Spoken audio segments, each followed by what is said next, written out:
ये जीएसटी क्या है? 1 जुलाई से भारत वस्तु और सेवा कर की शुरुआत करेगा। पहले यदि आप विनिर्माता थे तो आपसे एक कर वसूला जाता था जिसे उत्पाद शुल्क या एक्साइज कहते थे। वस्तुओं को मुंबई जैसे बड़े शहरों में बेचना है, प्रवेश कर ऑक्ट्रॉय चुकाइए। अपनी दुकान से माल बेच रहे हैं, बिक्री कर। खरीदे कर रहे हैं, वैट चुकाइए, मूल्य सम्मार्जित कर। सिनेमा, मनोरंजन कर। आप पेशेवर फोटोग्राफर है, सेवा कर।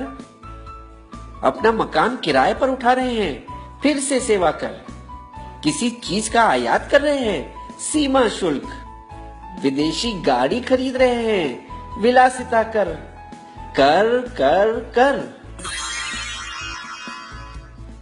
अमेरिका के संस्थापक पिताओं में से एक और $100 की नोट पर चमकते चेहरे बेंजामिन फ्रैंकलिन ने एक बार कहा था, जिंदगी में केवल 2 ही चीजें तय हैं, मौत और कर। हर एक सरकार अपने खजाने को भरने के लिए नए कर की इजाद करती है। अब भला और कौन सा कर मैं लाऊं? राजनीतिक विपक्ष पहले से ही बहुत देरी करवा चुका है। 160 देशों में भारत से पहले ही जीएसटी है। कुछ देशों में तो यह 1950 के दशक में ही आ चुका था। तो क्या हमें चिंता करनी चाहिए कि इसकी वजह से हमें ज्यादा कर अदा करने होंगे, या हमें खुशी होनी चाहिए कि कर कम होंगे? आइए देखें कि जीएसटी आपको और मुझे किस तरह प्रभावित करेगा। एक उदाहरण ले, मारुति स्विफ्ट पेट्रोल गाड़ी की मुंबई शहर में जीएसटी के पहले और जीएसटी के बाद। समझिए कि गाड़ी का दाम 100 रुपए है, जैसे कि केंद्रीय उत्पाद शुल्क 12.5%, सेस 1%, प्रवेश कर 4.5%, वैट 13.5%, भाड़ा 5 और बीमा 2%। कुल मिलाकर दाम बनता है 143।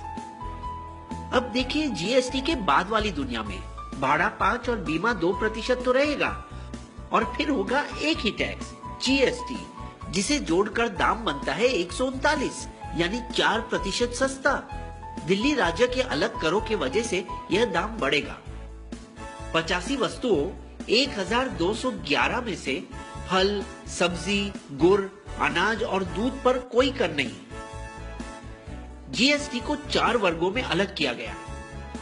5% शक्कर, चाय, कॉफी, खाने का तेल। 12% मक्खन, मोबाइल फोन, प्रेशर कुकर।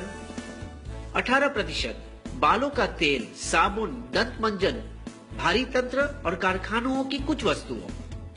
28% गाड़ी, फ्रिज, टीवी और ऐसी चीजों। इसके अलावा 28% वर्ग में सेस भी 1 से 3% होगा। हम भारत में यूरोप संघ की तरह एक साझा बाजार बना रहे हैं, जहां वस्तुओं को एक से दूसरे राज्य में भेजना आसान हो जाएगा। कुछ जीत और कुछ हार मिलाकर बस वही खर्च होगा जो अब होता है, लेकिन ये सब वस्तु सस्ती पड़ेगी। दंत मंजन, बालों का तेल और शैम्पू, गाड़ियां, बैटरी, फिल्मों और हवाई जहाजों के टिकटें, और कुछ जो महंगी होगी, टीवी, फ्रिज, एसी, लैपटॉप, आयुर्वेदिक औषधों, पेंट्स और आपका मोबाइल बिल। लेकिन सरकार को कुछ मुश्किल बातों का सामना करना पड़ा। पैराशूट बालों में लगाने का तेल है या खाना पकाने का? यदि ये खाना पकाने का तेल है तो इसे अनिवार्य वस्तु माना जाएगा और इस पर कम कर होगा 5%। विक्स की गोली दवाई है या मिठाई? किटकैट बिस्किट है या चॉकलेट? दवाई और बिस्किट पर कम कर लगेगा।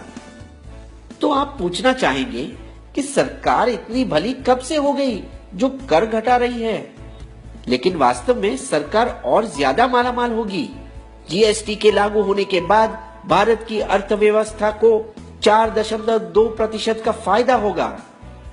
जीएसटी से राज्यों के बीच अंदरूनी व्यापार बढ़ जाएगा। इसे कहते हैं जीत जीत वाली बात। कर भी कम और सरकार भी अमीर। क्या आपको हमारी कहानी पसंद आई? तो आइए बन जाइए बिस्बो के दोस्त और सब्सक्राइब करके हमारे फ्री मेंबर बन जाइए, और इस वीडियो को अपने दोस्तों के साथ शेयर करना मत भूलिएगा।